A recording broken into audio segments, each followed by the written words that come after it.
हमारी लीडरशिप आपस में बैठे ना बैठे, मगर क्या हम पार्लियामेंटेरियंस पार्लियामेंट की खातिर, बेहतरी की खातिर, क्या हम कोई चार्टर ऑफ पार्लियामेंट नहीं साइन कर सकते?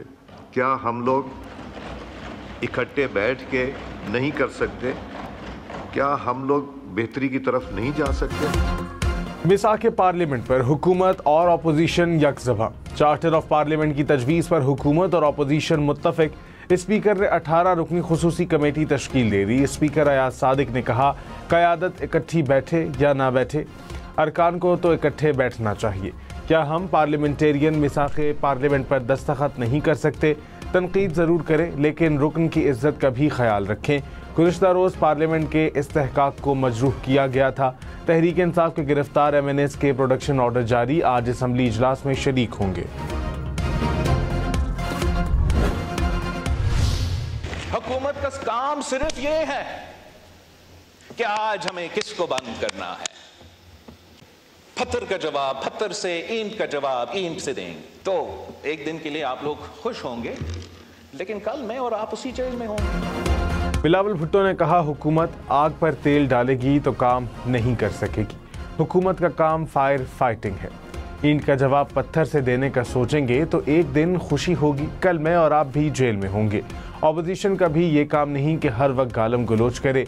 जलसे में आप जो कहें वो अपनी जगह। असम्बली के रुकन हैं तो वर्किंग रिलेशनशिप रखना है। जब तक हाउस फंक्शनल नहीं होगा, मुल्क फंक्शनल नहीं होगा। अपनी जिम्मेदारियां पूरी करनी है।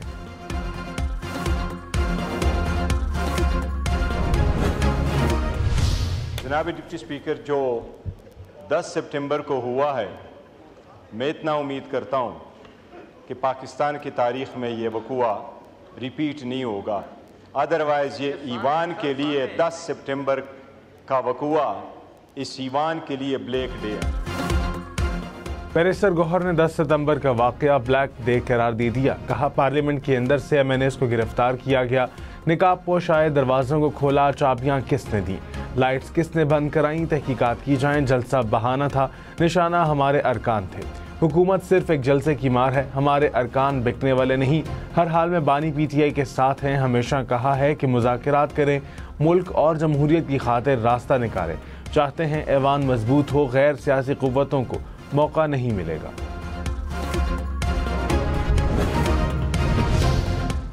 वज़ीर दिफा ख्वाजा आसिफ ने कहा, तहरीक इंसाफ के जलसे में कई लाइनें क्रॉस हुई। लश्कर लेकर आएंगे कहकर के फेडरेशन को चैलेंज किया गया। इस किस्म की बातें खुदकुशी के मुतरादिफ है। वज़ीर आला ऐसी ज़ुबान इस्तेमाल ना करते तो यह वाक़या ना होता। एहतजाज करें लेकिन रेड लाइन क्रॉस ना करें। हमने कभी अपने कायदीन को जेल से रिहा कराने की बात नहीं की। सिलसिला ऐसे चलता रहा तो मुल्क और इदारे मफलूज हो जाएंगे। गवर्नर पंजाब की तहरीक इंसाफ को लाहौर में जलसे की इजाज़त देने की हिमायत। सरदार सलीम हैदर ने कहा, PTI जलसा करना चाहती है तो इजाज़त देनी चाहिए। तहरीक इंसाफ को भी अक्ल के नाखून लेने चाहिए। मुस्लिम लीग नून से मोहब्बत 5 साल चलनी है। पीपल्स पार्टी और नून लीग में पुल का किरदार अदा करता रहूँगा। वज़ीर आज़म शहबाज शरीफ से बिलावल भुट्टो की मुलाकात। मुल्की सियासी सूरत हाल पर मुशावरत। वज़ीर आज़म ने बिलावल भुट्टो की चार्टर ऑफ पार्लियामेंट की तजवीज़ को सराहा। कहा, इससे जमहूरियत और पार्लियामेंट मज़ीद मजबूत होंगे। पीपल्स पार्टी हुकूमत की अहम इत्तेहादी जमात है।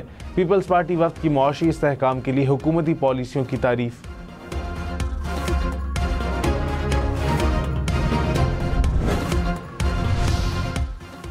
वज़ीर आला खैबर पख्तूनख्वा अली अमीन गंडापुर ने कहा, किसी से कोई ज़ाती इख्तिलाफ नहीं, अपना हक लेकर रहेंगे। गलत कामों की निशानदेही नहीं करेंगे तो इस्लाह कैसे होगी। 2 कानून, 2 निज़ाम और 2 पाकिस्तान नहीं चल सकते। मेरे ज़र्फ़ को मेरी कमज़ोरी ना समझा जाए। अली अमीन ने अफ़गानिस्तान से ख़ुद बात करना चाहता हूँ, मुझे वफ़द अफ़गानिस्तान भेजने दो, बातचीत से मसला हल करूँगा।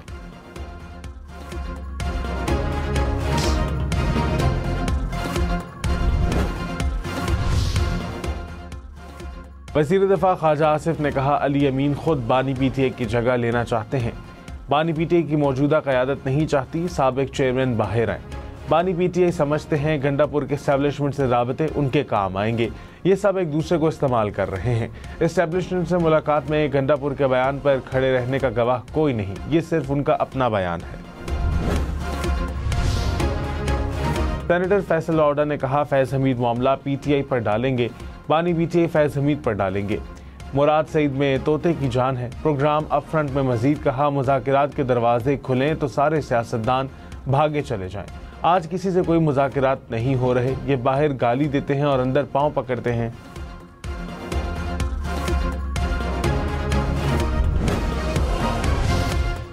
वफाकी काबीना का इजलास आज होगा। वज़ीर आज़म शहबाज शरीफ सदारत करेंगे।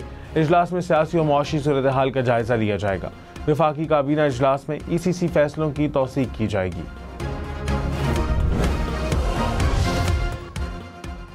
State bank of monetary policy का ऐलान आज करेगी। मॉनेटरी कमेटी के इजलास में शरह सूद में कमी मुमकिना समेत अहम फैसले किए जाएंगे।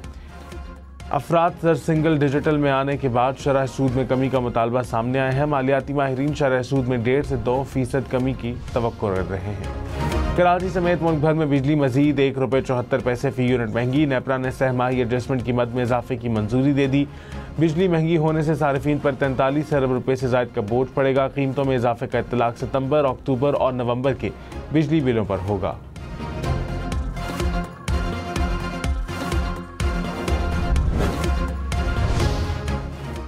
इस्लामाबाद के सारिफीन को बिजली बिल पर 14 रुपए फी यूनिट रिलीफ नहीं मिलेगा। वज़ीर आला पंजाब की जानिब से दिया गया रिलीफ खत्म। आइस्को ने सब डिविजन्स को मरासला भिजवा दिया। कहा सितंबर के बिजली बिलों में रिलीफ नहीं दिया जाएगा। अमीर जमात इस्लामी हाफिज नईम ने कहा हुकूमत ने बिजली बिलों में कमी पर 45 दिन का वक्त लिया था। 30 दिन गुजर गए, मुतालिबात मंजूर ना हुए तो 3 दिन की हड़ताल या पहिया जाम करेंगे। ताजिर दोस्त के नाम से ताजिर दुश्मन स्कीम खत्म करना होगी। बिजली और गैस पर नाजायज टैक्स खत्म कराएंगे। हुकूमत को घुटने टेकने पर मजबूर करेंगे।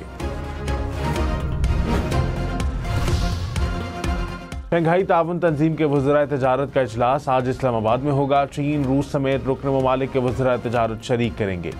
भारत का वफ्द ऑनलाइन शरीक होगा।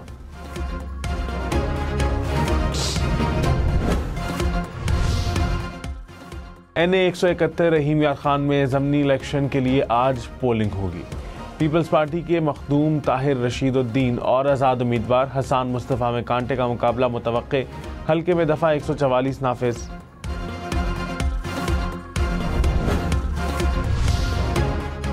नायब वज़ीर आज़म इसहाक डार ने कहा सियासत ज़रूर करें लेकिन रेड लाइन्स क्रॉस ना करें।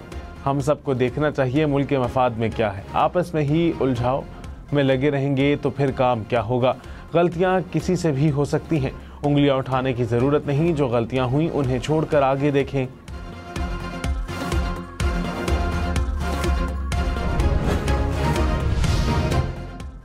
बिलावल भुट्टो का तहरीक इंसाफ को पार्लियामान में रहने का मशवरा। बैरिस्टर गौहर ने पार्लियामेंट और कमेटियों के बाइकआउट का ऐलान किया। कहा 10 अरकान का मामला हल होने तक सिर्फ 9 अरकान आएंगे, कमेटियों का बाइकआउट करेंगे। बिलावल भुट्टो बोले तहरीक इंसाफ ऐवान और कमेटियां ना छोड़े, आप जाएंगे तो वो खुश होंगे जो आपको यहाँ देखना नहीं चाहते। बैरिस्टर गौहर बोले PTI किसी असम्बली से इस्तीफा नहीं देगी, बाइकआउट करेंगे।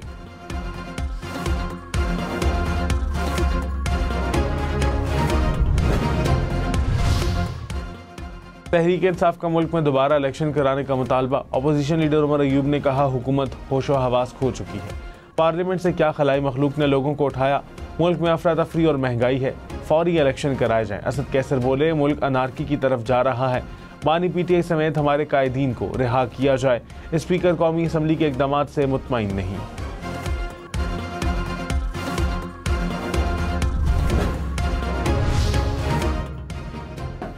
साबिक वज़ीर आज़म शाहिद खाकान अब्बासी ने कहा अरकान को कभी पार्लियामान के अंदर से गिरफ्तार नहीं किया गया, कमेटी से काम नहीं चलेगा। FIR दर्ज होनी चाहिए। असम्बली के अरकान एक SHO की मार है। ये हमारे मुल्क और जमहूरियत की हालत है। हुकूमत जिस तरफ जा रही है वह तबाही का रास्ता है। बैठकर आगे के रास्ते का तयन करना पड़ेगा। आइन और जमहूरी रवायात से मुतसादिम कवानीन न बनाएं।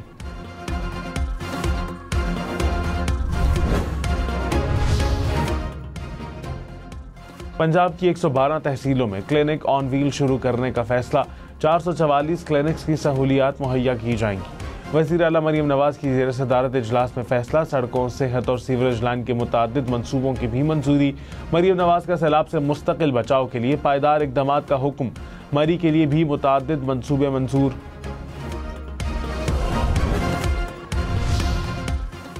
कोयटा में अमराज कल्ब का जदीद अस्पताल तामीर होगा। नया ट्रॉमा सेंटर बनाने का भी फैसला। वज़ीर आला बलोचिस्तान की ज़ेर सदारत महकमा सेहत का इजलास। सरफराज बुगटी ने कहा सिंध में कायम NICVD की तर्ज पर अस्पताल बनाएंगे। मंसूबों पर तेजी से पेशरफ्त के लिए फंड्स के फौरी इजरा की मंजूरी।